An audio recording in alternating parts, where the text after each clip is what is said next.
இந்திக்கார பையெல்லாம் அவனே பெட்டி கட்டி ஜலோ ஜலோ அவனே போயிட்டு இருப்பான். எத்தனை பேரை எங்கதிக்கு பச்சு வெளுக்கிறேன்னு தெரியாது. கஞ்சா வச்சிருந்தான் போடுறான், அப்படின்னு வச்சிருந்தான் போடுறான், பொண்ணை கைப்பிடிச்சிருக்கான் கற்பழித்து போடுறான், பாலியல் தொல்லை போடுறான். ஒரு 1000 பேரத்துக்கு உள்ள போட்டு அவனுக்கு சோறு போடாத உள்ள வச்சு பிச்சு விட்டேன்னு வச்சுக்க. இந்த மாநிலத்தோட முன்னுரிமை கொடுக்கணும். கட்டாயம் எங்க போக போறப்பல இங்க இருக்க கட்டுமான தொழில் போய் எங்க போய் வேலை செய்ய முடியும்? இங்க இருக்கக்கூடிய கூலி தொழில் போய் எங்க வேலை செய்ய முடியும்? இங்க இருக்கக்கூடிய விவசாய கூலி வந்து நான் இந்த ஊர்ல தான் வேலை செய்ய முடியும். அவருக்கான சம்பளம் கொடுக்கணுமே, அதை கொடுக்க வேண்டிய உத்தரவாதம் கட்டாயம் அதுக்காக பாடுபடணும், போராடணும், குரல் கொடுக்கணும். அது அடிப்படை. அதுல எந்த விதமான மாற்று கட்டம் கிடையாது. அதை செய்ய வேண்டிய அவசியம். ஆனா இதுக்கெல்லாம் காரணம் உனக்கு கம்மியான கூலி கிடைக்கிறது வந்து இந்த பான்பராக் வாயம் பண்றான் இல்ல இந்திகாரம் பண்றான்னு சொல்லிட்டு ஒரு வெளி மாநில தொழிலை நீங்க எதிரியா கட்டமைக்கிற பட்சத்தில் அங்கதான் பிரச்சனை இருக்கு. हिंदी தான் हिंदी தான்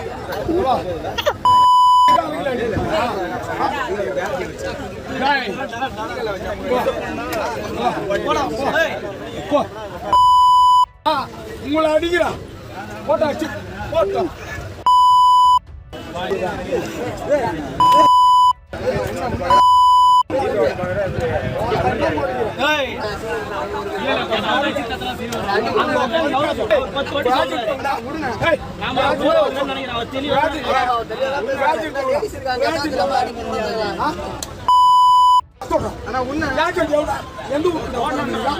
கூலி தொழிலாளி எதிரி.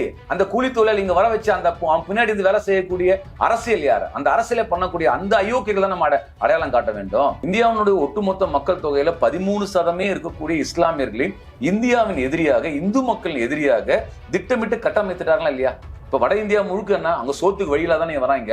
ஊப்பில ஒழுங்கா கவர்மெண்ட் துப்புல் இல்ல அவங்களுக்கு. அங்க இருக்கக்கூடிய அரசாங்கம் என்ன பண்ணுது? அங்க ஒழுங்கா வேலையும் சம்பளம் கொடுத்து அவங்களாம் இங்க வர போறாங்களா? அந்தந்த மாநிலத்துல இதே சம்பளம் கிடைக்குதுன்னா அந்த தொழிலாளி இங்க வருவாங்களா? அந்த சம்பளம் கொடுக்கறதுக்கு லாயக்கற்ற அரசாங்கமா தான் இன்னைக்கு பிஜேபி இருக்குது. அதை பத்தி பிஜேபிக்காரன் யாரா பேசுறாங்களா? இங்க இருக்க அண்ணாமலை பேசுறாங்களா? வானதி பேசுறாங்களா? இவ்வளவு சட்டம் வாய்க்கிலேயே பேசுறாங்களே.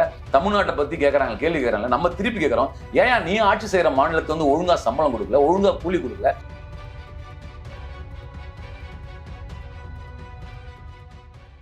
அரண்சை நண்பர்களுக்கு வணக்கம்.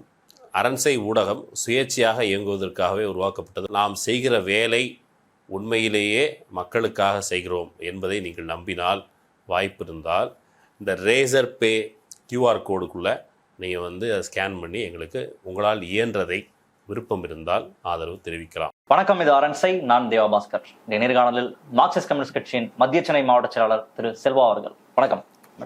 ரொம்ப சமீபமாக நம்ம செய்திகளில் பார்க்குற ஒரு முக்கியமான செய்தியாக இல்லை தலைப்புச் செய்தியாக மாறிட்டு இருக்கிற விஷயம், வட இந்திய தொழிலாளர்கள் தமிழ்நாட்டுக்கு வராங்க, தமிழ்நாட்டை ஆக்கிரமிக்கிறாங்க, தமிழ்நாட்டினுடைய வேலை வாய்ப்பை பறிக்கிறாங்க. இதுல வந்து அரசு வந்து மெத்தனம் காட்டுது, இந்த பிரச்சனையை சரியா யாரும் அணுக மாட்டுறாங்கன்ற செய்திகளை நம்ம தொடர்ச்சியாக பார்க்க முடியுது. அதை தாண்டி இப்போ எல்லா இடங்களையும் சண்டை நடக்கிறதெல்லாம் நம்ம பார்க்குறோம். திருப்பூர்ல அடிக்கிறாங்க, கோயம்புத்தூர்ல சண்டை, ஃபுல்லா தொழிலாளர்களிடையே பிரச்சனை நடந்துட்டு இருக்கு. வட இந்திய தொழிலாளர்களுடைய ஆதிக்கம் ஜாஸ்தியா இருக்குன்ற கருத்தெல்லாம் பார்க்க முடியுது. அந்த சண்டையுடைய வீடியோ காட்சிகள் எல்லாமே கூட வரதை நம்மளால பார்த்துட்டு இருக்கோம். நேற்று ஒரு கல்லூரியில மாணவர்களுக்கும் வட இந்திய தொழிலாளர்களுக்கும் சண்டை நடந்தது அப்படின்ற செய்தி கூட பார்த்தோம். இப்ப நான் காலேஜ் படிக்கும் போதும் ஒரு 5-6 வருஷத்துக்கு முன்னாடி என்னுடைய காலேஜ்ல ஹாஸ்டல்ல மெஸ்ல சர்வ் பண்ற நபர்களா அப்பவும் வட இந்திய தொழிலாளர்கள் தான் இருந்தாங்க, ஒரு 6 வருஷத்துக்கு முன்னாடி கூட. ஆனா அப்ப இந்த மாதிரியான சண்டைலாம் இருந்தது கிடையாது. அவங்களுடைய கதையெல்லாம் சொல்லிட்டு இருப்பாங்க, எங்க இருந்து வந்திருக்கும், 6 மாசம் நாங்க இங்கதான் இருப்போம், முடிச்சுட்டு தான் போன்ற மாதிரியான விஷயங்கள்லாம் சொல்லிட்டு இருப்பாங்க. அப்போ ஆனா இப்போ வந்து இருவருக்கும், மாணவர்களுக்கும் அவங்களுக்கும் நடக்கிற சண்டையெல்லாம் பார்க்க முடியுது. இது எதனால நடக்குது? அண்ட் இந்த தொழிலாளர்களுடைய வருகை அப்படின்ற இந்த பிரச்சனையை நீங்க முதல்ல என்னவா பார்க்குறீங்க? தமிழ்நாட்டில் குறிப்பாக வந்து வெளிமாநில தொழிலாளர்கள் வந்து வேலை செய்வதன் காரணமாக அது சார்ந்த பிரச்சனைகள் வந்து இன்றைக்கு சமூக வலைத்தளங்கள்ல இப்போ ஒரு பேசக்கூடிய ஒரு பொருளாக மாறுகிறது, மாற்றப்பட்டிருக்கிறது. அந்த வரக்கூடிய கேள்விகளை நம்ம வந்து நிதானமாக அணுக வேண்டியிருக்கிறது. அதோட முக்கியமான ஒரு கேள்வி என்னன்னா, இங்கே தமிழ்நாட்டில் இருக்கக்கூடிய வேலை செய்யக்கூடிய உழைப்பாளர்களுக்கு வேலை கிடைக்கல. அதாவது நான் வேலை செய்ய தயாராக இருந்தாலும் வெளிமாநில தொழிலாளி வந்து குறைந்த சம்பளத்தில் வந்து வேலை செய்வதற்கு தயாராக இருப்பதனால முதலாளி வந்து அவரை வேலைக்கு எடுத்துறாரு, எனக்கு வேலை கிடைக்கல. எனவே வந்து என்னுடைய வாழ்வாதாரம் பாதிக்கப்பட்டிருக்குது. அப்போ நேரடியாக இந்த மாநிலத்தில் இருக்கக்கூடிய மக்களுடைய வேலை வாய்ப்புக்கு வந்து என்னன்னா வெளிமாநில தொழிலாளர்கள் வந்து அச்சுறுத்தலாக மாறி இருக்கிறார்கள் என்ற கூடிய ஒரு கேள்வி வருகிறது. இன்னொரு புறம் அரசியலாக இன்னொரு கேள்வி வருதுன்னா, வெளிமாநில தொழிலாளர்கள் குறிப்பாக இந்தி மொழி பேசக்கூடியவர்கள் தமிழகத்தில் வந்து வேலை செய்ய வரவர்கள் இங்கேயே சில பகுதிகளில் தங்க வைக்கப்படுகிறார்கள். அவர்கள் வந்து வாக்காளராக மாற்றப்படுகிறார்கள். அப்படி ஒரு வாக்காளர்களாக மாறப்படும் போது நேரடியாகவே வந்து அவர்களுக்கு பாஜகவினுடைய ஆதரவாளர்களாக செயல்படும் போது தமிழ்நாட்டில் பாஜக கால் ஊன்றக்கூடிய வேலையை நடக்கக்கூடிய ஒரு சூழ் மாறும். எனவே இந்த விஷயம் நம்ம இப்பயே எச்சரிக்கையா இல்லைன்னா அது ஒரு அரசியல் ரீதியாக மிகப்பெரிய சிக்கலாக மாறும் என்ற கேள்வியும் முன்வைக்கப்படுகிறது. இதை ஒட்டி அங்கங்க நடக்கக்கூடிய மோதல்கள் ஊடகங்கள்ல வருது, சமூக வலைத்தளங்கள் வருது. சில இடங்கள்ல பார்த்தோம்னா இந்தி மொழி பேசக்கூடிய தொழிலாளர்கள் அவங்க ஊர்ல திருட வந்துட்டாங்க அப்படின்னு சொல்லிட்டு தவறாக பிரச்சாரம் செய்யப்பட்டு கொலை பண்ண வந்துட்டாங்க சொல்லிட்டு அடித்து கொல்லப்படக்கூடிய சூழல் இருக்குது. மிக உயிருக்கு ஆபத்தினால் அடி வாங்கப்படக்கூடிய சூழல் நடந்திருக்குது. இன்னொரு புறம் நீங்க சொல்ற மாதிரி இந்தி மொழி பேசுற தொழிலாளருக்கும் உள்ளூரில் இருக்கக்கூடிய தொழிலாளர்களும் அடிதை நடக்கூடிய விஷயம் நடக்குது. அப்ப இந்த ஒட்டுமொத்த பிரச்சனையும் என்னன்னா நம்ம நிதானமாக நின்று விவாதிக்க வேண்டிய ஒரு இடம். எழுப்பப்படக்கூடிய கேள்விகள் எல்லாம் முக்கியத்துவம் வாய்ந்த கேள்விகள், எதையும் நிராகரிக்கக்கூடிய விஷயமா எனக்கு படலை. எனவே அதை கவனம் செலுத்தி பேச வேண்டிய அவசியம் இருக்கு. அப்போ முதலாவதா வெளிமாநில தொழிலாளர் இங்க வரும்போது நம்முடைய சட்டம் என்ன சொல்லுது, சட்டத்தின்படி என்ன நடக்குதுன்றதை நம்ம பார்க்க வேண்டியிருக்கிறது. அப்போ இங்க பார்த்தீங்கன்னா ஏற்கனவே நம்ம இந்திய சட்டங்கள்லாம் பல சட்டங்களுக்கு பார்த்தோம்னா 1948லயே மினிமம் வேஜ் ஆக்ட் இருக்கு. மினிமம் வேஜ் ஒரு தொழிலுக்கு எவ்வளவு சம்பளம் கொடுக்கக்கூடிய சட்டம் இருக்குது. வெளிமாநில தொழிலாளர் இன்டர்ஸ்டேட் வராங்க பார்த்தீங்கன்னா இது குறித்து 1979 சட்டம் கொண்டு வரப்பட்டது. 81 ஒரு சில அமெண்ட்மெண்ட்லாம் நடந்திருக்கின்றது. அந்த சட்டம் சொல்லக்கூடிய அடிப்படையில நம்முடைய மாநிலத்துல நடந்திருக்கிறதா அதற்கான பார்த்தா நடக்கல. குறிப்பா வெளி மாநிலத்தின் தொழிலாளர்னா ஒரு சில பேர் வருவாங்க, சில பேர் ஏஜென்சி மூலியமாக ஆட்களை கூப்பிட்டு நடத்துறாங்க. இப்படி ஏதாவது ஒரு ஏஜென்சி தொழிலாளர்களை கூப்பிட்டு வராங்கன்னா எந்த ஏஜென்சி மூலமாக எந்த தொழிலாளர்கள் இந்த ஊருக்கு வந்திருக்கிறார்கள் என்றக்கூடிய பதிவு தமிழ்நாடு அரசாங்கம் அந்த பதிவு செய்யப்பட வேண்டும். அதே மாதிரி செய்யறது கிடையாது, செய்யல. யார் கூட்டிட்டு வரா சமூக வலைதளங்கள் எப்படி போர்ட்ரே செய்யப்படுது அப்படின்னா வீடியோ ஃபுட்டேஜ் வருது, வட மாநில தொழிலாளர்கள் இறங்குற ஃபுட்டேஜ் தெரியுது. பாருங்க எவ்வளவு பேர் வராங்க, 3000 பேர் இன்னைக்கு இறங்கிருக்காங்க. இந்த மாதிரி டெய்லி ஒரு ட்ரெயின்ல 3000 பேர் தமிழ்நாட்டுல இறங்குறாங்க அப்படின்ற அது என்ன கன்வே பண்ணுது அப்படின்னா அவங்களே ட்ரெயின் பிடிச்சி தமிழ்நாட்டு கிளம்பி வந்துடுறாங்க அப்படின்ற விஷயத்தை தான் கன்வே பண்ணுது. அப்போ இதுக்கு பின்னாடி என்ன நடக்குது? இப்ப நீங்க சொல்ற மாதிரி ஏஜென்சி இருக்குன்னா அவங்க என்ன பண்றாங்க, எப்படி இவர்களை கூட்டிட்டு வராங்க? இல்ல ஏஜென்சி என்ன பண்றாங்கன்னா இப்போ உதாரணத்துக்கு ஒரு மாநிலத்துல அங்க இருக்கக்கூடிய ஏஜென்சி மூலியமா பேசி அதுக்காக ஜாப் மேலாம நடத்தலாம் திரட்டுறாங்க. நீங்க அசாம்லயோ பல மாநிலங்கள்னா ஊபிலன்னா இந்த இடத்துக்கு கூப்பிட்டு வர வச்சு பார்த்தீங்கன்னா உங்க குடும்பத்துக்கு 25,000 ரூபாய், வருஷத்துக்கு 25,000 30,000 ரூபாய் சொல்லி அங்கிருந்து அந்த குடும்பத்திலிருந்து ஒரு இளைஞனையும் இளம் தொழிலாளியே இங்க கூப்பிட்டு உங்களுக்கு சாப்பாடு தங்கற வைக்க வேண்டியது. மொத்தமா 25,000 ரூபாய் உங்க குடும்பத்துக்கு கொடுத்து வருஷம் சம்பளம்ன்ற பேர்ல அப்படி கொண்டு இது மாதிரி பல வகையில ஏஜென்சிகள் திட்டமிட்டு பல நிறுவனங்கள் நீங்க செயல்பட்டு கொண்டிருக்குது. அந்த நிறுவனங்கள் மூலயமா தான் குவிலாக வெளிமாநில தொழில் நீங்க வராங்க. அப்படி வரக்கூடிய தொழிலாளர் பதிவு செய்யப்பட வேண்டிய அவசியம் இருக்குது. அப்புறம் அவர் எந்த நிறுவனத்துல வேலை செய்யறான்றக்கூடிய அந்த நிறுவனம் குறித்த பதிவும் நம்ம மாநில அரசாங்கம் செய்யப்படணும். இப்படி பதிவு செய்வது மட்டுமல்ல, ஒரு குறிப்பிட்ட காலோட மாதந்தோறும்னா அந்த மாவட்டத்தினுடைய தொழிலாளர் நலத்துறை அதிகாரி நேரடியாக ஆய்வு செய்யணும். அந்த பகுதிகளில் இவங்களுக்கு எந்த மாதிரி இடத்துல குடியிருக்கிறாங்க, அவங்களுக்கு என்ன சம்பளம் கொடுக்குறாங்க, இது உட்பட ஆய்வு செய்யப்பட வேண்டிய அவசியம் இருக்குது. இது எதுவுமே நம்முடைய சமூகத்துல நடக்கப்படாத ஒரு சூழல் இருக்குது. கடந்த சட்டமன்ற கூட்டத்தோட கூட ஒரு சட்டமன்ற உறுப்பினர் கேள்வி எழுப்பும் போது தொழிலாளர் துறை அமைச்சர் இது மாதிரி பதிவு செய்வதற்கான நடவடிக்கைகளை முன்னெடுப்பதாக அவர் சொன்னார். ஆனால் அது எந்த அளவுக்கு போயிருக்குன்னு தெரியல. அப்ப எந்த ரெக்கார்டுமே இல்லை, யார் வரா, எவ்வளவு ரூபாய்க்கு வரா, எந்த இடத்துக்கு வராங்கன்றதுக்கு எந்த விதமான ரெக்கார்ட்ஸும் இங்க இல்லாத ஒரு சூழல் இருக்கு. ஒருத்தங்க செத்தாலும் கிடையாது. நீங்க உதாரணத்துக்கு பார்த்தீங்கன்னா எனக்கே அனுபவம் இருக்கிறது. இப்ப சில நம்ம வெளி மாநிலத்தில் இருக்கக்கூடிய மற்ற மாநிலத்திற்குரிய தொழிற்சங்கத்துல போன் பண்ணி இங்க இருக்கக்கூடிய தொழிற்சங்கத்தளவுக்கு போன் பண்ணி இது மாதிரி எங்க ஊர்ல இருக்க ஒரு தொழிலாளி வந்துட்டாராம், இறந்துட்டாராம், கொஞ்சம் அவங்க பாடி அங்க இருக்குது அனுப்புவாங்க. இப்ப ஸ்டான்லி ஹாஸ்பிட்டல் நம்ம போன வச்சுங்களேன், அந்த கம்பெனி வேலை கொடுத்தோம் பார்த்தீங்களா, அவன் காசே கொடுக்க மாட்டான். இந்த பாடியே அதை அனுப்புறதுக்கே துட்டு தேவைப்படும் இங்க ட்ரெயின்ல. அப்போ இங்க தொழிற்சங்க பேசியப்பா செத்துட்டாருப்பா, அதுக்கு ஏதாவது அனுப்புறதுக்காக ஏற்பாடு பண்ணு சொல்லிட்டு அதற்கே ஒரு செத்து போன உடலை அனுப்புறதுக்கு எவ்வளவு பிரச்சனை நடக்குதுன்றத பல்வேறு தொழிற்சங்கங்கள் நம்ம அனுபவம் இருக்குது. அனுப்புறதுக்கு அவ்வளவு சிரமம் பண்ணும். சில செத்து அவன் என்ன ஆனாலும் தெரியாது, எங்க செத்தன் கணக்குல இருக்கா ஏது இருக்கா எதுவுமே தெரியாது. அப்போ இவ்வளவு பெரிய ஒரு நெருக்கடி. நம்ம கூட பார்த்தோமே கொரோனா காலத்துல கோவிட் லாக்டவுன் பண்ண உடனே நடந்தே போயிருந்தாங்களே, செத்தே போனாலும் எப்படி செத்தான்னு எவனுக்கு தெரியும், எந்த ஏற்பாடும் தெரியாது. அந்த அளவுக்கு இந்த ரெக்கார்ட் மெயின்டெனன்ஸ் என்பது அதாவது சட்டம் சொல்லக்கூடிய அடிப்படையில நம்ம இங்க இல்லாதது ஒரு முக்கியமான விஷயமா இருக்கு. அது சட்ட ரீதியாக பதிவு செய்யப்படும். இப்படி பதிவு செய்யப்படும் மூலியமா என்ன ஆகுன்னு சொன்னா குறைஞ்சபட்சம் எல்லா தொழிலாளிக்கும் ஒரே சம்பளம். நீ எந்த ஊர்ல வந்தாலும் சரி ஒன்னாலும் சரி உனக்கு மாசம் 18,000 ரூபாய் சம்பளம் பண்ணா ஏன் அந்த ஊர் தொழிலாளி இவங்க எடுக்கணும், இந்த ஊர் தொழிலாளி இவங்க எடுத்துட்டு போயிட போறாங்க. இப்ப வேலைக்கு ஆள் இல்லைன்னா நீங்க அந்த தொழில வெளிமாநில தொழிலாளி நீங்க பயன்படுத்துவீங்க. வேலைக்கு ஆள் இருக்குது, ஆனா குறைந்தபட்ச கூலியில வேலை செய்யறதுக்கு ஆள் கிடைக்கிறதுனால தான் நீங்க வேலைக்கு எடுக்கிறீங்க. எவ்வளவு நேரம் வேணாலும் வேலை செய்ய வைக்கலாம், அங்கேயே ரூம் தங்க வச்சு ராத்திரி பகலா வேலை செய்யலாம், லீவு கிடையாது, நல்லது கெட்டதுக்கு ஊருக்கு போக வேண்டியதில்லை.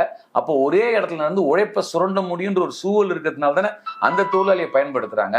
அதே நேரத்துல என்னன்னா எல்லாருக்கும் சமமான கூலி, ஒரே விதமான சட்டம் இருக்கும்போது அப்படிப்பட்ட ஒரு நெருக்கடி கொடுக்க முடியாது இல்லையா? இப்ப சட்டம் என்னன்னா இந்த அடிப்படையில இல்லாத ஒரு முக்கியமான காரணமா நான் பாக்குறேன். தமிழ்நாட்டு இளைஞர்கள் வேலை பார்க்கறது இல்ல, அவங்க இங்க டாஸ்மாக் ஃப்ரீயா கொடுத்துட்டு இருக்காங்க, குடிச்சாங்க படுத்து தூங்கிடுறானுங்க, இங்க 100 நாள் வேலை திட்டம் இருக்கு. இப்படி உழைப்புல இருந்து தமிழக இளைஞர்கள் வெளியேற்றிடுச்சு இங்க இருந்த அரசாங்கங்கள். அதனாலதான் வட இந்திய தொழிலாளர்களை கூட்டு வர வேண்டிய நிர்பந்தத்திற்கு இன்னைக்கு முதலாளிகள் இருக்காங்கன்ற ஒரு வாதத்தை தமிழ் தேசியவாதிகள் முன்வைக்கிறாங்க. முதலாளிகளே கூட சொல்றாங்க, இவனை எவனும் வேலை பார்க்க மாட்டானுங்க, நாங்க வேற வழி இல்லைன்னு குடிச்சிட்டு அழிஞ்சு போறான், வேலை பார்க்க மாட்டான், சோம்பேறியா இருக்கான், ஒரு கான்சென்ட்ரேட் பண்ணி ஒர்க் பண்ண மாட்டான், அதனால நாங்க கூட்டிட்டு வரோம், நீ முதல்ல திருந்து நீ ஒழுங்காருன்னு முதலாளிகளுடைய வாதமும் இருக்கு, தமிழ் தேசியவாதிகளும் அதை முன்வைக்கிறாங்க.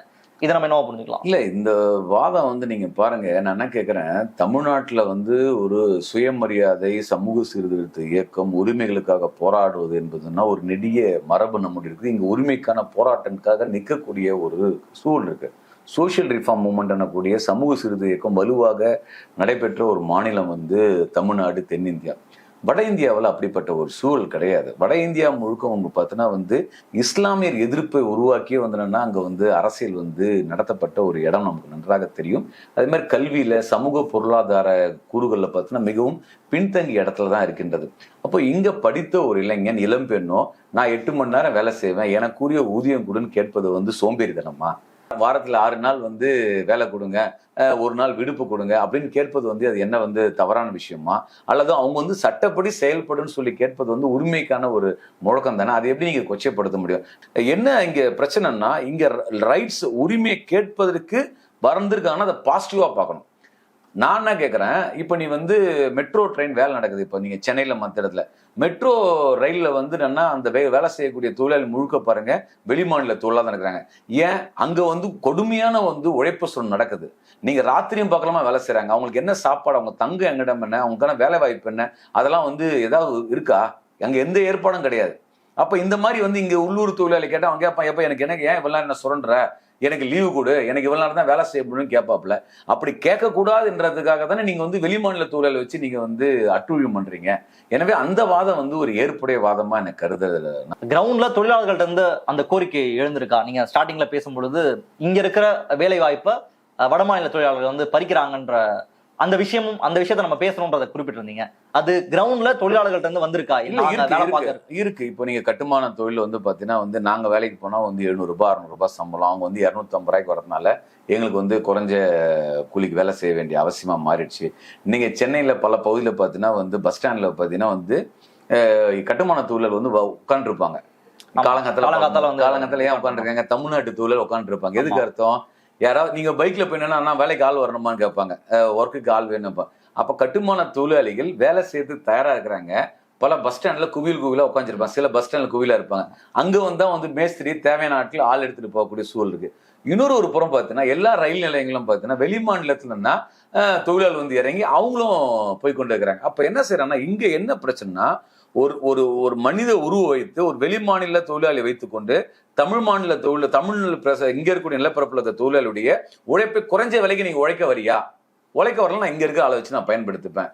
நான் எத்தனை மணி நேரம் வேலை செய்வேன், நீ வேலை வாங்குவ, நீ வேலை செய்ய மாட்டேன், அப்ப நான் இவரை வேலைக்கு எடுத்துக்கிறேன். அப்ப இங்க இருக்கக்கூடிய தொழிலாளியை சுரண்டுவதற்கு, உழைப்பை சுரண்டுவதற்கு இந்த விஷயத்தை மெயின்டைன் முதலாளிகள் பயன்படுத்துறார்கள். அரசாங்கமும் அதுக்கு எந்த விதமான நடவடிக்கை எடுக்காதனால இயல்பாவே இங்க தமிழ்நாட்டு தொழிலாளி பாதிக்கப்படுவாங்கல்ல. நீங்க ஒரு கட்டுமான தொழிலாளி பார்ப்பாங்க, மூட்டை தூக்குற தொழிலாளி பாதிக்கப்படுவாங்க, வேற எந்தெந்த இப்ப நகை சிறு வேலையை பார்ப்பாங்க, மீனவ தொழில் இருக்கவங்க பாதிக்கப்படுறாங்க. பல இடத்துல இந்த குரலுக்கு அங்கங்க எதிரொலிக்க ஆரம்பிச்சுட்டே இருக்கு. நீங்க இவங்க வேலை செய்ய முடியாத இடத்துல, அல்லது எனக்கு வேலைக்கு நான் வேலை செய்ய தயாரா இருக்கேன், இன்னும் 10 பேர் எக்ஸ்ட்ரா ஆள் தேவைன்ற போது அங்க குரல் வராது. தமிழ்நாட்டுக்கு சார்ந்த தொழிலாளி ஒரு இடத்துல 100 பேர் வேலைக்கு வேணும், 80 பேர் தான் இருக்கிறாங்க, இன்னும் 20 பேர் வெளியே வரணும், அவங்க எதுவும் பேச மாட்டாங்க. ஆனா நான் இந்த 80 பேரை வேலைக்கு வச்சுக்கணும், அந்த 20 பேர் சம்பளத்துக்கு நீ வந்தாதான் உன்னை வேலை வச்சுக்கணுமோ இயல்பாவே கோபம் வரும் இல்லையா, கேள்வி வரும் இல்லையா? அது உரிமை தானே. அதை நம்ம அதுக்கு அட்ரஸ் பண்ணி தானே தீரணும் அதை. ஆனா இங்க இருக்கிற யாரும் அந்த முதலாளிகள் நோக்கி கேள்வி எழுப்புறது, அதுதான் கொடுமை. என்ன கொடுமைன்னா, இப்ப வெளிமாநில தொழிலாளி இங்க வேலைக்கு வராங்கன்னா, தொழிலாளி இங்க வெளிமாநில தொழிலாளி வேலைக்கு வச்சுக்கிறாள் தமிழ்நாட்டு முதலாளி தானே வேலைக்கு வச்சுக்கிறாங்க. தமிழ்நாட்டு முதலாளி வந்து ஏன் விலைக்கு வைக்கிறான்ற கோரிக்கை ஏன் வரல? ஏன் அதை பத்தி பேசப்படல? அப்ப தமிழ்நாடு முதலாளி ஏன் விலைக்கு வைக்கிறாங்க? தமிழ்நாட்டு முதலாளிகளை எல்லா முதலாளியும் ஒரே ரகத்துல உருவாக்க முடியாது. சிறு குறு வேலை செய்யறாங்க பாத்தீங்களா, அவங்களுக்கு வந்து என்னன்னா இன்னைக்கு இந்த தொழில் நாசமா இருக்கு. நீங்க இயல்பா வந்து இன்னைக்கு வந்து இந்தியாவில் வந்து தமிழ்நாட்டில் வந்து பாத்தீங்கன்னா இண்டஸ்ட்ரி வந்து மிகப்பெரிய நெருக்கடியில் இருக்கு, மிகப்பெரிய நெருக்கடியில் இருக்கு.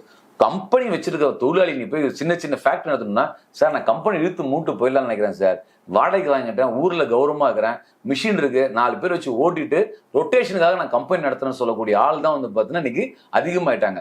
இந்த சிறு குறு தொழிலை ஒடுக்கக்கூடிய வேலையை தான் ஒன்றிய அரசாங்கம் செய்திருக்கு, பொருளாதார கொள்கை. அதுக்கு எதிராக ஒரு போராட்டம் நடக்க மாட்டேங்குது.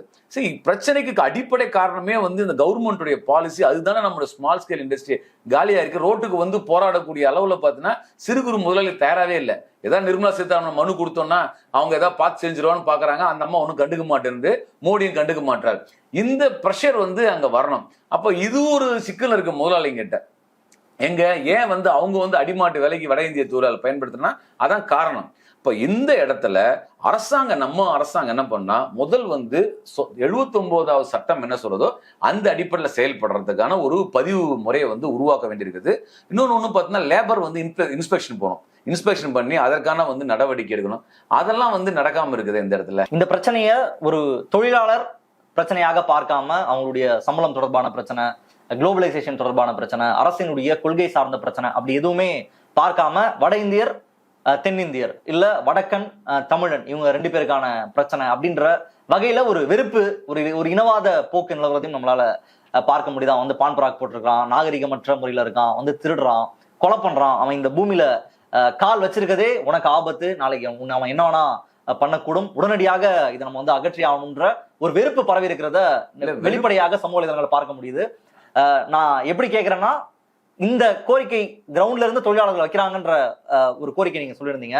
அதை தாண்டி இந்த லேபர் தொடர்பாக எந்த ஒரு புரிதலும் இல்லாத நபர்கள், சமூக வலைதளங்களை மட்டுமே செயலாற்றக்கூடிய நபர்கள் எல்லாருமே இதை வச்சு ஒரு மிகப்பெரிய ஒரு ப்ராபகேண்டா முன்னெடுக்கிறாங்க. வந்துட்டாங்க, இன்னைக்கு ரொம்ப டிபேட்டபிளா இருக்குது இதுதான். பாருங்க எவ்வளவு பேர் வந்துட்டு இருக்காங்க, முடிவெற்ற கடையில அவன் தான் இருக்கான், சாப்பாடு சாப்பிட்ற ஹோட்டல்ல சவரா அவன் தான் இருக்கான் அப்படின்ற அளவுல ரொம்ப வெகுஜன இடத்துல இது வந்து ஒரு மிகப்பெரிய ஒரு பேசு பொருளா மாறி இருக்கு. வெறும் இனவாத ஆங்கிள் மட்டும் இதை பாக்குறது, அவன் எக்ஸிஸ்டன்ஸே உனக்கு வந்து ஒரு த்ரெட் அப்படின்ற இந்த பார்வையை நம்ம எப்படி புரிஞ்சுக்கிறது? இல்ல, இது வந்து என்னன்னா வந்து புதுசு இல்லை. அதாவது வந்து இந்த மாதிரி என்ன எதிரியை கட்டமைத்து சமூகத்துல வந்து பிளவு பண்ணக்கூடிய வேலையை வந்து தமிழ்நாட்டில் மட்டும் நடக்கல, உலகம் முழுக்க நடக்குது. உதாரணத்துக்கு உங்களுக்கு சொல்றேன், வந்து அமெரிக்காவுடைய அதிபராக ட்ரம்ப் இருந்தார். ட்ரம்ப் வந்து பாத்தீங்கன்னா வந்து தேர்தல் அவர் எப்படி ஜெயிச்சாருன்னா, தேர்தல் பிரச்சாரத்துல நான் வந்து இங்க இருக்கக்கூடிய இந்தியர்களை விரட்டுவேன்னு தான் சொன்னார். நான் அமெரிக்காவோட அதிபராக வந்தா இங்க இருக்கக்கூடிய இந்தியர்களே இருந்தால் அவர் வந்து பார்த்தீங்கன்னா அவமானமாக அருவருக்கத்தக்க முறையில பேசி அவங்க வேலை கொடுக்க மாட்டேன், அவரும் வந்து பார்த்தீங்கன்னா ஐடென்டிட்டியை பேசினார் அந்த ஊருக்குனர். அப்ப இங்க இருக்க போன இங்கிருந்து சென்னையில இருந்தோ தமிழ்நாட்டில இருந்து இந்தியாவில இருந்து போறக்கூடிய அவர்களை குறைந்த கூலிக்கு அங்க பயன்படுத்துறாங்க. இங்க இந்தியாவினுடைய சென்னையில் இருக்கக்கூடிய ஆள் அங்க போய் வேலை செஞ்சாருன்னா அந்த பெண்ணோ ஆணோ வாங்கக்கூடிய சம்பளத்தை விட 10 மடங்கு 8 மடங்கு அதிகமாக அமெரிக்காக்காரர் சம்பளம் வாங்குறாரு. அதை விட குறைஞ்ச சம்பளத்துல நம்ம ஊரு பசங்களும் பொண்ணுங்களும் போய் வேலை செய்யறாங்க. அது வந்து என்னன்னா அமெரிக்கர்கள் வேலை வாய்ப்பை பறி கொடுக்கக்கூடிய விஷயமா மாறுன்னு சொல்லிட்டு பொய்யான ஒரு எதிரியை கட்டமைத்து ட்ரம்ப் அந்த பிரச்சனையை உருவாக்குனார். அது வந்து நடக்குது. அதே மாதிரி பல இடங்கள்ல ஒவ்வொரு நாடுகளும் இந்த மாதிரியான வெறுப்பு பிரச்சாரம் என்பது நடக்குது. ஆனால்தான் இந்த காலகட்டத்தில் என்ன சொல்றாங்க, போஸ்ட் ட்ரூத்ன்றாங்க. போஸ்ட் ட்ரூத் என்பது என்னன்னா உண்மையை பொய்யை உண்மையா மாற்றக்கூடிய ஒரு இடம் தான் இன்னைக்கு. அப்ப என்னன்னா இயல்பாக ஒரு எதிரியை கட்டமைத்து அதன் மூலயமாக அரசியல் நடக்கக்கூடிய இடத்துல நம்ம இருக்கிறோம். இந்தியாவில் என்ன இப்போ வந்து பாஜக என்ன பண்றாங்க, இந்தியாவினுடைய ஒட்டுமொத்த மக்கள் தொகையில 13% இருக்கக்கூடிய இஸ்லாமியர்களை இந்தியாவின் எதிரியாக, இந்து மக்களின் எதிரியாக திட்டமிட்டு கட்டமைத்துட்டாங்களா இல்லையா? இப்ப வட இந்தியா முழுக்க என்ன, அங்க சோத்துக்கு வழியில தானே வராங்க. ஊப்பில ஒழுங்கா கவர்மெண்ட் துப்புல இல்ல அவங்களுக்கு. அங்க இருக்கக்கூடிய அரசாங்கம் என்ன பண்ணுது, அங்க ஒழுங்கா வேலையும் சம்பளம் கொடுத்து அவங்களாம் இங்க வர போறாங்களா? அந்தந்த மாநிலத்துல இதே சம்பளம் கிடைக்குதுன்னா அந்த தொழிலாளி இங்க வருவாங்களா? அந்த சம்பளம் கொடுக்கறதுக்கு லாயக்கற்ற அரசாங்கமா தான் இன்னைக்கு பிஜேபி இருக்குது. அதை பத்தி பிஜேபிக்காரன் யாரா பேசுறாங்களா? இங்க இருக்க அண்ணாமலை பேசுறாங்களா, வானதி பேசுறாங்களா? இவ்வளவு சட்டம் வாய்க்கிலேயே பேசுறாங்களே, தமிழ்நாட்டை பத்தி கேட்கறாங்க, கேள்வி கேட்கறாங்க. நம்ம திருப்பி கேட்கறோம், ஏன் நீ ஆட்சி செய்யற மாநிலத்தை வந்து ஒழுங்கா சம்பளம் கொடுக்கல, ஒழுங்கா கூலி கொடுக்கல? நீ கூலி கொடுக்காதனால தானே இந்தியின் வாய்க்கிலேயே இந்தி திணிக்கிற. அந்த இந்தி மொழி பேசுற மக்களுக்கு வேலை கொடுக்கறதுக்கு உனக்கு ஏன் லாய்க்கு இல்ல? அப்ப நீ யாருக்கான அரசாங்கம்னு சொல்லிட்டு கேள்வி எழுப்பணும் இல்லையா? ஆனா அவன் என்ன பண்றாங்கன்னா இந்த கேள்வி எல்லாம் வராம அதே இந்திய மொழி பேசுறேன், உனக்கு யார் தெரியுமா எதிரி, முஸ்லீம் தாண்டா எதிரி, பாகிஸ்தான் தான் எதிரின்னு சொல்லிட்டு ஒரு போலியா ஒரு எதிரியை கட்டமைத்து பிரதமரே பேசுறாரு. நீங்க வந்து அமித்ஷா முதற்கொண்டு அமைச்சர்கள் முதற்கொண்டு ஒரு போலியான ஒரு எதிரியை கட்டமைத்து செயல்படக்கூடிய ஒரு சமூகத்துல நாம் எழுகிறோம். அப்படி இருக்கக்கூடிய ஒரு சூழல்ல ஆனா உண்மையான பிரச்சனை என்ன, அதே மோடி அரசாங்கம் பார்த்தீங்கன்னா அதானிக்காக வேலை செய்யுது. ஒரு அதானி வந்து பிசினஸ்க்காக வந்து ஒட்டுமொத்த கவர்மெண்டே பின்னாடி நிக்குது, அம்பானி பின்னாடி நிக்குது. அப்ப என்ன இருக்கணும், இந்த அரசு வந்து என்னன்னா யாருக்கான அரசு என்ற கேள்வி வந்து நம்ம எழுப்ப வேண்டிய ஒரு இடம் இருக்கு. நீ வந்து பெருமுதலாளிகள் பார்த்தீங்கன்னா ஒரு பார்ப்பன பனியாவை சார்ந்த ஒரு 10 பெருமுதலாளிக்கு தான் இந்த கவர்மெண்ட் செயல்படக்கூடிய ஒரு விஷயம். அதை மறைக்கிறதுக்காக என்ன, அவங்க வந்து இந்து என்ற போர்வையில, இந்தி மொழி என்ற போர்வையில, இஸ்லாமிய வெறுப்பு என்ற அடிப்படையில் அரசாங்கம் செயல்படுது. இதை புரிந்து கொண்டு தமிழ்நாட்டுக்கு நாம் வரும்போதுன்னா தமிழ்நாட்டில் வந்து நாம வந்து அரசியலை ஜனநாயக ரீதியா பார்க்க வேண்டிய இடம் இருக்கு. அப்ப ஜனநாயக ரீதியா பார்க்கும்போது தமிழ்நாட்டு தொழிலாளர், இந்த மாநில தொழிலாளர் முன்னுரிமை கொடுக்கணும். கட்டாயம் எங்க போக போறப்பல, இங்க இருக்க கட்டுமான தொழில் போய் எங்க போய் வேலை செய்ய முடியும், இங்க இருக்கக்கூடிய கூலி தொழில் போய் எங்க வேலை செய்ய முடியும், இங்க இருக்கக்கூடிய விவசாய கூலி வந்து நான் இந்த ஊர்ல தான் வேலை செய்ய முடியும், அவருக்கான சம்பளம் கொடுக்கணுமே, அதை கொடுக்க வேண்டிய உத்தரவாதம் இருக்க. கட்டாயம் அதுக்காக பாடுபடணும், போராடணும், குரல் கொடுக்கணும். அது அடிப்படை, அதுல எந்த விதமான மாற்று கட்டம் கிடையாது, அதை செய்ய வேண்டிய அவசியம். ஆனா இதுக்கெல்லாம் காரணம் உனக்கு கம்மியான கூலி கிடைக்கிறது வந்து இந்த பான்பராக் வாயம் பண்றான் இல்ல இந்திகாரம் பண்றான்னு சொல்லிட்டு ஒரு வெளிமாநில தொழிலை நீங்க எதிரியா கட்டமைக்கிற பட்சத்தில் அங்கதான் பிரச்சனை இருக்கு. அப்ப மனிதனே அதாவது ஒரு கூலி தொழிலாளி எதிரியா கட்டமைக்கிற, கூலி தொழிலாளி எதிரி. அந்த கூலி தொழிலாளி இங்க வர வச்சு அந்த பின்னாடி இருந்து வேலை செய்யக்கூடிய அரசியல் யாரு, அந்த அரசியலை பண்ணக்கூடிய அந்த அயோக்கியர்களை நம்ம அடையாளம் காட்ட வேண்டும். நீங்க வந்து இந்த தொழிலாளி காமிப்பியா, அதெல்லாம் நம்ம காமிக்க வேண்டிய அவசியம் இருக்குது. சட்டம் 1000 சொல்லுது, சுப்ரீம் கோர்ட் ஜட்ஜ்மெண்ட் சொல்லுது, அதெல்லாம் ஏன் அமுலாக்கப்படல? அந்த இடத்துல பேசணும்ல. அந்த இடத்துல பேசாம இருப்பது வந்து அது சரியா என்பதை இந்த கேள்வி எழுப்பக்கூடிய நண்பர்கள் யோசிக்கணும். தமிழ்நாட்டுடைய இளைஞர்கள் யோசிக்கணும். நீங்க வந்து யோசிச்சு பாருங்க, தமிழ்நாட்டை சார்ந்த இளைஞரும் வெளிமாநிலத்தில் வேலை செய்யறாங்க, வெளிநாடுகளில் வேலை செய்யறாங்க, அவங்களும் பல மாநிலங்களில் போய் வேலை செய்யறாங்க, இங்கேயும் வராங்க. ஆனா இந்த பிரச்சனையை அணுகுவது என்பது வெறுப்பின் அடிப்படையில எதிரியை கட்டமைத்து ஆடக்கூடாது. எதிரியே வந்து எதிரியை கட்டமைக்கிற வேலையை நாம் தமிழர் கட்சி முன்னெடுத்திருக்கு, தமிழ் தேசிய இயக்கங்கள் முன்னெடுக்கிறாங்க. அவங்கதான் இதை முக்கியமான ஒரு ப்ராபகேண்டாவை இன்னைக்கு ஈரோடு எலெக்ஷன்ல பிரச்சாரமாவே இது செய்யப்படுது. ஈரோட்ல வந்து அவங்க வேலை பார்த்துட்டு இருக்காங்க, முன்ன வந்து நாளைக்கு கொல்லுவான், ரேப் பண்ணுவான், அபியூஸ் பண்ணுவான், கஞ்சா எடுத்து வந்து வித்துட்டு இருக்கான் அப்படின்னு போற போக ஒருத்தரும் 25 கிலோ கஞ்சா எடுத்தவரான நாம் தமிழர் கட்சியோட நிர்வாகி மேடையிலே பேசுறாரு. மக்களும் அதுக்கு ரியாக்ட் பண்றாங்க. இந்த இடத்துல மக்கள் புரிஞ்சுக்க வேண்டியது என்ன, நம்ம மக்களுக்கு அவன் கஞ்சா வைக்க தந்தா அவன் எங்க வந்து விற்க வேண்டாம், அவன் ஊர்ல விற்கிறான் இல்லையா? அதான் என்னன்னா எல்லா சமூகத்திலும் வந்து நெருக்கடிக்கு எல்லா விதமான கேட்டகரியில இருக்கக்கூடிய நபர்கள் இருப்பாங்க. ஆனா இந்த மாதிரி இவங்க செய்யக்கூடிய பிரச்சாரத்தை வந்து என்னன்னா தமிழ்நாட்டு மக்கள் வந்து நிராகரிப்பாங்க. பிரச்சனை இருக்கின்றத நம்ம சுய அரசியலுக்காக தப்பா திசை திருப்பக்கூடாது. ஒரு ஒரு ஒரு ஒரு பிரச்சனை இருக்குது. ஏங்க இங்க எனக்கு ஒரு கட்டி இருக்குதுங்க, கட்டி இருக்கிறவங்க எப்போ உனக்கு கேன்சர் கட்டின்ட்டானு அர்த்தம். அது எல்லா உடனே கொழுப்பு கட்டி இருக்கும், கொழுப்பு கட்டிலாம் கேன்சர் கட்டின்னு சொன்னா சரியா இருக்க முடியுமா? இப்ப எது கொழுப்பு கட்டி எது கேன்சர் கட்டின்னு ஒண்ணு போனோம் இல்லையா? அந்த மாதிரி இதை அணுக வேண்டிய இடமா இருக்கு நினைக்கிறேன். நீங்க வந்து இது என்னன்னா அரசியல் வந்து என்ன, அப்ப பாஜகவை எதுவுமே நீங்க விமர்சனம் பண்ண மாட்டீங்களா? கோயம்புத்தூர்ல, ஈரோடு, அந்த கொங்கு மண்டலம் முழுக்க நீங்க தொழில் நசி வந்திருக்கு. ஒன்றிய அரசாங்க கொள்கை தானே. அங்க இருக்கக்கூடிய அவ்வளவு செல்வாக்கு, பிஜேபிக்கு செல்வாக்குன்னு பேசுறாங்களே, யாரும் அந்த தொழிலாளிக்கு அந்த முதலாளிக்கு பேசினா, தொழிலாளிக்கு பேசினா ஒன்னும் பேசலையே. அதை தான் நம்ம வந்து பிரச்சாரமாக்க வேண்டிய அவசியம் இருக்குது. என்ன இங்க சிக்கல்னா, திமுகவை வந்து அடிக்கிறதுக்கு ஒரு மெத்தட் எடுக்கிறாங்க.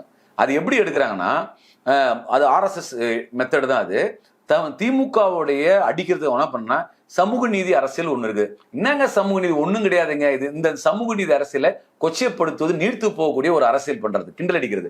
இன்னொரு பக்கம் என்ன, தமிழ்நாடு என்னக்கூடிய ஒரு இது இருக்கு இல்லையா, அந்த ஜனநாயக வேட்கை, அந்த தமிழ்நாடு, தமிழ் மாநிலம் என்னக்கூடிய ஜனநாயக வேட்கையை அதையும் வந்து என்னன்னா அதை கிண்டல் அடிப்பதற்காக அது சார்ந்து வந்து என்னன்னா மோசமான உரையாடலை நடத்துவது.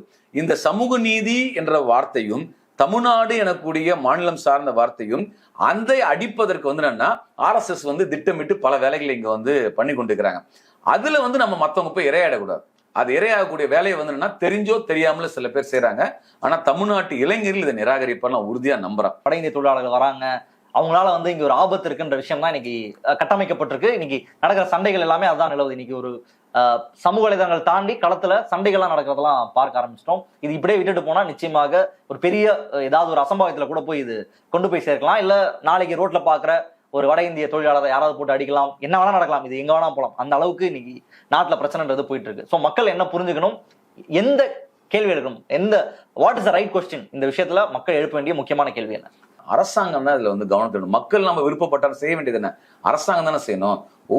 அப்போ அரசாங்கம் சொன்னா வந்து என்னன்னா வெளிமாநில தொழிலாளர் குறித்து கணக்கெடுப்பது ஒவ்வொரு மாவட்டத்திலயும் மாவட்ட வாரியாக எந்தெந்த தொழில வந்து என்னன்னா எந்தெந்த தொழிலாளர்கள் ஈடுபட்டிருக்காங்க, வெளிமாநில தொழில் எவ்வளவு பேர் ஈடுபட்டிருக்காங்க, அந்த மாவட்டத்துல அந்த வெளிமாநில தொழிலாளர் ஈடுபட்டிருக்காங்கன்னா அந்த தொழில உள்ளூர் தொழிலாளர்கள் எவ்வளவு பேர் பாதிக்கிறாங்களா பாதிக்கலையா, இவங்களுக்கான சம்பளம் என்ன, இது குறித்த ஆய்வு வந்து அரசாங்கம் வந்து முன்னெடுக்க சொல்லி வற்புறுத்தப்பட வேண்டும். அரசாங்கங்களும் அரசியல் கட்சிகளும் அந்த வற்புறுத்தணும். என்ன ஆயிடுதுன்னா நம்முடைய தமிழ்நாட்டிலேயே இந்த அரசியல் கட்சியோட வேலை என்ன ஆயிடுச்சுன்னா பெரும்பாலான அரசியல் கட்சிகளே கவுன்சில் எலெக்ஷனுக்கு வருது, எம்எல்ஏ எலெக்ஷனுக்கு வேலை செய்யுது, எம்பி எலெக்ஷன் தேர்தல் அரசியல் மட்டுமே அரசியல் என்ன ஒரு சூழல் இருக்கு இல்ல. இப்ப இது சமூகத்தில் இப்படி ஒரு பிரச்சனை வரும்போது ஒவ்வொரு மாவட்டத்திலும் அது தொழில் சார்ந்தும் என்ன விதமான நடவடிக்கையை அரசாங்கம் மேற்கொள்ளுன்றது குறித்து என்னன்னா அரசியல் கட்சிகள் நிர்பந்தப்படுத்தும். அவங்க தானே பீப்புள்ஸ்க்கு ரெப்ரஸன்டேட்டிவா இருக்குது, பொலிட்டிக்கல் பார்ட்டிஸ் தானே. அப்ப அரசியல் கட்சிகள் இது குறித்து உரையாடலை வந்து முன்னெடுக்க வேண்டியிருக்கு. இப்போ உதாரணத்துக்கு வந்து பாத்தீங்கன்னா நீங்க வந்து காட்டன் இண்டஸ்ட்ரியில வந்து என்னன்னா வெளிமாநில தொழிலாளர் தேவையா இல்லையா, எவ்வளவு பேர் இருக்கிறாங்க, இதுக்கான காரணம் என்ன. இப்போ உதாரணத்துக்கு நீங்க சில வருடத்துக்கு முன்னாடி பாத்தீங்கன்னா வந்து இதே கோவை, திருப்பூர், ஈரோடு, நாமக்கல், கரூர் இங்கெல்லாம் பாத்தீங்கன்னா யாரு வேலை செஞ்சா பாத்தீங்கன்னா சுமங்கலி திட்டம்னு வச்சிருந்தாங்க, திருமகள் திட்டம்னு பேர் வச்சிருந்தாங்க. அந்த திட்டத்துல பாத்தீங்கன்னா பெண்கள் வந்து அங்க வந்து அங்கேயே தங்க வச்சு வேலை செய்வாங்க. அந்த பெண்கள்லாம் எந்த பகுதி சார்ந்தோம்னா டெல்டா பகுதியை சார்ந்தவர்கள், விவசாயம் பாதிக்கப்பட்டு விவசாயம் பொய்த்து போன இடத்துல இருக்கக்கூடிய, அதன் காரணமாக விவசாய சமூகத்தை சார்ந்த பெண்களை வந்து இளம் பெண்களே அவங்க வந்து வேலைக்கு வைத்திருந்தார்கள். அப்ப என்ன ஆச்சுன்னு சொன்னா அது சுரண்டு நடக்கும் போது அங்க இருக்கக்கூடிய தொழிற்சங்கங்கள் வலுவா போராட்டம் நடத்தணும். அதுக்கப்புறம் என்ன சுமங்கலி திட்டம் என்பது இப்போட அங்க இருக்கும். பட் கிட்டத்தட்ட அதுக்கான ஒரு நெருக்கடியை வந்து தொழிற்சங்கம் கொடுக்க முடியுது. ஏன்னா உள்ளூரும் தமிழாலு கேட்க முடியும், தமிழ் ஒரு நிர்பந்தம் கொடுக்க முடியுது. இப்ப என்னன்னா இந்தி பேசக்கூடிய வெளிமாநில தொழிலாளர்னால இந்த நிர்பந்தத்தை தொழிற்சங்கத்தாலும் கொடுக்க முடியல. பல இடங்கள்ல யார் என்ன பண்றா ஏன்னு தெரியல. ஏன்னா வந்து அந்த தொழிற்சங்கம் பூட்டி வச்சுக்கிறான் தொழிலாளியை. இங்க இருக்கக்கூடிய ஆட்களுடைய பேசுவதற்கான ஒரு சூழலே கிடையாது. அப்போ ஆர்கனைஸ் பண்றதுக்கே ஒரு நெருக்கடி இருக்கக்கூடிய ஒரு சூழல் இருக்கு. அப்போ இந்த எல்லாம் வந்து நம்ம புரிந்து கொண்டு நமக்கு எதிரி இவர் தான்ன்றதை காண்டி இந்த மாதிரியான சூழல் உருவானதுக்கான காரணம் என்னன்ற கூடிய புரிதல் நம்ம வந்து உள்வாங்க வேண்டியிருக்குது. அந்த வேலையை வந்து என்னன்னா மக்கள் முன்னெடுக்குன்னா அரசியல் கட்சிகள் தான் அதுக்கு வந்து முன்னணியில் இருக்க வேண்டும். அரசியல் கட்சிகளுக்கு ஒரு பங்கு இருக்கிறது, இளைஞர் அமைப்புகளுக்கு ஒரு பங்கு இருக்கு, தொழிற்சங்கங்களுக்கு ஒரு பங்கு இருக்கு. இதையெல்லாம் ஒருங்கிணைக்க வேண்டிய இடத்துல தமிழ்நாடு அரசாங்கம் இருக்குது. ஏன்னா மாநில அரசு என்ன செய்யணும், இன்னைக்கு இருக்கக்கூடிய சூழல் வந்து தமிழ்நாட்டினுடைய சமூக பொருளாதார அல்லது இன்றைக்கு ஒப்பீட்டளவு நம்ம தமிழ்நாடு வந்து பாத்தீங்கன்னா ஒரு தொழில் தொடங்குவதற்கும் வேலை செய்வதற்கும் ஒரு உகந்த மாநிலமாக நம்முடைய மாநிலமா இருக்கும்போது இதற்கு இடையூறு வந்து நடக்கக்கூடிய சூழல்ல வந்து நம்ம வராம இருக்கணும். அதை தடுப்பதற்கு என்ன செய்யணுன்றதுக்கும் மாநில அரசாங்கம் வந்து நடவடிக்கை எடுக்கணும். தொழிலாளர் என்ன பண்ணணும், அரசு என்ன பண்ணணும் சொன்னீங்க. இந்த களத்துல என்ன நடக்குது, களத்துல நிஜமான பிரச்சனை என்ன அப்படின்றது எதுவுமே தெரியாம வர்றது ஆபத்துன்னு வெறும் சோசியல் மீடியால எனக்கு பயமா இருக்கு வந்திருக்காங்க ஆபத்துன்னு சொல்ற நபர்களுக்கு நீங்க சொல்ல விரும்பல? இல்ல கண்டாயம் என்ன பண்ணணும்னா கொஞ்சம் நம்ம வந்து நிதானமா யோசிக்க வேண்டியிருக்கு. இப்ப சோசியல் மீடியால பல பேர் பல கருத்துல போடுறாங்க. நம்ம வரக்கூடிய கருத்துல இப்ப நான் பேசுறேன்னு வச்சுங்களேன், நான் பேசுறது அத்தனை நீங்க சரி நம்ப வேண்டிய அவசியமே கிடையாது. நீங்க சொல்றதை நான் நம்ப வேண்டிய அவசியம் கிடையாது. நம்ம ரெண்டு பேரும் பேசுறதே வந்து சரின்னு மத்தவங்க நம்ப வேண்டியதில்லை. இதற்கிடையில என்ன சொல்ல வராங்க அது குறித்து ஒரு உரையாடல் தான் இது. அப்போ நீங்க சோசியல் மீடியாவில் ஒரு டெக்ஸ்ட் வந்துட்டாலே ஒரு இது நடந்துச்சுனால நம்ம வந்து நம்ப வேண்டிய இடத்த கிடையாது. உண்மையா பொய்யா இந்த ரீடிங் பிட்வீன் லைன் சொல்லுவாங்க இல்லையா, அப்படி ஒவ்வொரு பிரச்சனைக்கும் உடைய உண்மையான விஷயம் நம்ம தேடுவதற்கு கவனம் செலுத்த வேண்டிய அவசியம் இருக்குது. கட்டாயம் வந்து இளைய தலைமுறை இப்போ சோசியல் மீடியாவில் ஒரு ஆக்டிவா இருக்கக்கூடிய இளம் தலைமுறை இன்றைக்கு இந்த காலகட்டத்தில் வந்து வரக்கூடிய ஒரு முக்கியமான பிரச்சனையா இருக்குது. அப்போ இப்படிப்பட்ட பிரச்சனையை நம்ம எப்படி அணுகணும் என்பதற்கு அவங்க யோசிக்கணும். ஏன்னா எல்லாருமே வேலை செய்யறாங்க, இண்டஸ்ட்ரியில அவங்க பகுதியில் வேலை செய்யறாங்க, அவங்களும் பார்த்துட்டு தான் இருக்கிறாங்க அந்த விஷயங்கள்ல. அப்படி பார்க்கும்போது இந்த பிரச்சனையை நாம வந்து சொல்லக்கூடிய விஷயம் சரியா இல்லையா அப்போ அப்படின்றத அணுகுவதும் அந்த உரையாடல இளைய தலைமுறை முன்னெடுக்கணும். இப்ப நீங்க உதாரணத்துக்கு நீங்க பாருங்க, சனிக்கிழமை சாயங்காலம் பார்த்தா சென்னையில தொடங்கி கோயம்புத்தூர் வரைக்கும் எல்லா நகரங்களும் பார்த்தீங்கன்னா புறநகர் பகுதியில் இந்த பழைய ஜீன்ஸு, டிஷர்ட்டு, காய்கறி விற்கிற கடைகள்லாம் இருக்குது. பார்த்தோன்னா அது முழுக்க வந்து பார்த்தீங்கன்னா வெளிமாநில தூளை போய் வாங்குறாங்க. நீங்க ஓஎம்ஆர்ல இருக்க பார்த்தலாம், இங்க மதுரை வாயில் சைடு பார்க்கலாம், இல்ல ஒவ்வொரு இடத்துலயும் பார்த்தீங்கன்னா அங்க முழுக்க சனிக்கிழமை மணிக்கு வராங்க, குவியலா வராங்க. அந்த குவியெல்லாம் அன்னைக்கு மட்டும் வர விடுற தொழிலாளியே அடுத்து ரூம்லயே வச்சு அடைச்சு வச்சிடறாங்க. அந்த அளவுக்கு வந்து அந்த உழைப்பு நெருக்கடியா இருக்கு. அப்ப நீங்க யோசிச்சு பாருங்க, ஒரு சக மனிதனை இப்ப என்ன சொல்றீங்க, நாமெல்லாம் தேசிய கொடுத்து இந்தியான்னு சொல்லி சல்ட் அடி சொல்றது சுதந்திர தினத்துக்கு, அதே இந்தியாவுக்கு சல்ட் அடின்னு சொல்லக்கூடிய இந்த நாட்டுல அதே இந்தியாவை சேர்ந்த ஒரு மாநிலத்தை சேர்ந்த ஒரு தொழிலாளியை வந்து என்னன்னா ஒரு ரூம்ல பூட்டி வச்சு அவன் உழைப்ப சுரண்டானே, அதுக்கடுத்து ஏன் குரல் கொடுக்க வரமாட்டேன்றாங்க? அந்த குரல் கொடுக்காம இருக்கக்கூடிய அரசியல் கட்சியை பத்தி நம்ம புரிந்து கொள்ள வேண்டாமா? இப்ப நீங்க வந்து இந்தின்னு திணிக்குது பிஜேபி அரசாங்கம். ஆனா இந்தி மொழி பேச நடுத்தர் நிக்க வச்சு சாவடிச்சிட்டு இருக்கியா? அப்ப சாவடிச்சுட்டு ஆனா அவனையும் அரசியலுக்கு பயன்படுத்தல பாஜக. இந்த அரசியலை வந்து நான் தமிழ்நாட்டு இளைஞர்கள் வந்து புரிந்து கொள்ள வேண்டிய அவசியம் இருப்பதா உணர்றேன். அதே நேரத்துல இந்த மாநில இளைஞர்கள் அவங்க வேலை வாய்ப்புக்காக அவங்க வேலை வாய்ப்பு பறிப்போகும் போது அதுக்கான முழக்கம் இது தவறே கிடையாது. இப்போ உதாரணம் நான் சொன்னது போலன்னா மத்திய அரசு பணியிடங்கள்ல நீங்க வந்து சென்னை ரீஜனா அந்தந்த ரீஜன்ல இருக்கவன் அந்தந்த ரீஜன்ல வேலை செய்ய சொல்லி அனுமதிங்க. அது ரயில்வேவோ மற்ற துறையோ. போஸ்டெல்லாம் ஏற்கனவே போஸ்டல் டிபார்ட்மெண்ட்ல எப்படி அவங்க வேலைக்கு எடுத்தாங்களோ அந்த வேலைக்கு எடுக்கக்கூடிய வேலையை வந்து பண்ணணும். இப்ப இது சார்ந்து முழக்கங்களை கோரிக்கைகளை நம்ம வந்து என்னன்னா தெளிவாக முன்வைக்க வேண்டிய அவசியம் இருக்குது. இது உரையாடல் மூலமா தான் வரும். இப்ப நான் சில விஷயம் சொல்றேன், இன்னொருத்தர் பார்க்கும் போது அவருக்கு ஒரு சில கருத்து இருக்கும். இந்த கருத்துக்களை ஒருமுகப்படுத்தி அமுலாக்க வேண்டியது அரசாங்கத்தினுடைய தரப்பு. அதுக்கு நம்ம நிர்பந்தம் கொடுக்கணும். ஆனா இந்த இடத்துல எங்கேயுமே என்ன விடக்கூடாதுன்னா ஒரு எதிரியை கட்டமைக்குது பாத்தீங்களா, அந்த இடத்துல போய் நம்ம இரையாடக்கூடாது. சரி தமிழன் பேசுறீங்க, எல்லாம் தமிழ்ன்றோம். ஆனா நீங்க வந்து பாத்தீங்கன்னா ஒரே இதே தமிழ்நாட்டை சேர்ந்த தமிழர்கள் இருக்கக்கூடிய ஒரு தொட்டில தூக்கி போயிட்டு பீயை கரைச்சி அந்த தண்ணியை குடிக்க வைக்கிறதுக்கான சூழல் ஏன் வருது? அப்ப அங்க ஜாதியா போய் நிக்கிறீங்க. ஒரு ஜாதியை சார்ந்து வந்து அவருக்கு கொடுக்குற அவருக்கு பிடிச்ச சாமி கும்பிட போனா கோயிலுக்கு வராத வெளியே போன்றீங்க. ஒரே சுடுகாடு இல்ல நீங்க வந்து அப்ப இதெல்லாம் வந்து தமிழர்ல வந்து மறைஞ்சு போயிடுச்சா? அப்ப என்ன அர்த்தம்? நீங்க வந்து என்னன்னா ஒரு மானுட பண்பு வந்து நம்ம உயர்த்தி கொள்ள வேண்டிய அவசியம் இருக்கு. ஜனநாயக பண்புகளை வந்து நம்ம அதிகரித்துப்பட வேண்டியிருக்கு. இங்க முழுக்க வந்து என்னன்னா ஒரு ஜனநாயகமற்ற ஒரு சமூகமாக நம்முடைய சமூக அமைப்பு இருக்குது. ஜனநாயகமற்ற ஒரு சமூகத்துல வந்து என்னன்னா இந்த மாதிரி எதிரியை கட்டமைச்சா ஈஸியா விழுந்துருவாங்க. நீங்க கான்ஸ்டியூஷன் நீங்க வேல்யூஸ் பேசுது, ஆனா கான்ஸ்டியூஷன் இருந்தாலும் கான்ஸ்டியூஷன் வேல்யூஸை அமுலாக்கக்கூடிய ஒரு சமூக அமைப்பு இல்லை. அப்ப இந்த சமூக அமைப்பு ஒடுக்குமுறை சமூக அமைப்பு, ஜனநாயகமற்ற சமூக அமைப்பு வீட்டுக்குள்ளர ஊருக்குள்ளர பகுதிக்குள்ளர மாநிலத்துக்குள்ளர நாட்டுக்குள்ள எதிரியை உருவாக்கி அந்த எதிரியை உருவாக்கி அதன் மூலமாக குளிர்காயறதுக்கு உச்சாணையில் இருக்கக்கூடிய ஒரு குறிப்பிட்ட நபர்களுக்கு வந்து அதுக்கான வாய்ப்பு இருக்கும்போது என்னன்னா இப்படிப்பட்ட விஷயங்கள் எல்லாம் நம்ம புரிந்து கொண்டுதான் செயலாற்ற வேண்டியிருக்கு. எனவே இது ஒரு பெரிய ப்ராசஸ் தான். பட் என்னன்னா அதுக்காக நம்ம வந்து பயப்பட வேண்டியதில்லை, தயங்க வேண்டியதில்லை. நம்ம வந்து என்னன்னா வந்து சக மனிதரை நம்ம வந்து ஏன் வந்து எள்ளி நகையாடணும். ஆனா என்ன சிக்கல்லாம் வந்து இது வந்து நம்ம சமூகத்திலே இருக்குங்க. நீங்க வந்து எவ்வளவு நம்ம கொச்சைப்படுத்துதோ இழிவுபடுத்துதோ நம்ம மொழியில் இல்லையா? எல்லாமே இருக்குல்ல. அப்ப அது வந்து என்னன்னா அதே இது விஷயம் என்ன வேற ஒரு விஷயத்துல பண்றாங்க. இந்த விஷயம் என்னன்னா வந்து இவங்களுடைய வாழ்வாதாரத்திலிருந்து வரக்கூடிய ஒரு வெளிப்பாடா இருக்குது. எனவே அதை வந்து என்னன்னா நம்ம வந்து ஒரு அரசாங்கம் வந்து இந்த இடத்துல வந்து இதெல்லாம் உணர்வுகளை புரிந்து கொள்ள வேண்டியிருக்கு. ஸ்டேட் கவர்மெண்ட்டுக்கு வந்து ஒரு பெரிய ரோல் இருக்கு. தமிழ்நாடு அரசாங்கம் தமிழ்நாடு தொழில்துறை இந்த விஷயத்துல வந்து உரிய கவனம் எடுக்க வேண்டிய கட்டம் வந்துடுச்சு. அதை செய்வாங்கன்னு நான் நம்புறேன். பல முக்கியமான விஷயங்களை முன் வச்சிருக்கீங்க. மக்கள் பார்த்துட்டு என்ன சொல்றாங்கன்னு பார்ப்போம். இந்த தினம் இந்த நிகழ்ச்சியில் கலந்துட்டு உங்களுடைய கருத்துக்களை பகிர்ந்தமைக்கு ரொம்ப ரொம்ப நன்றி. மற்றொரு நேர்காணலில் சந்திப்போம். நன்றி, வணக்கம்.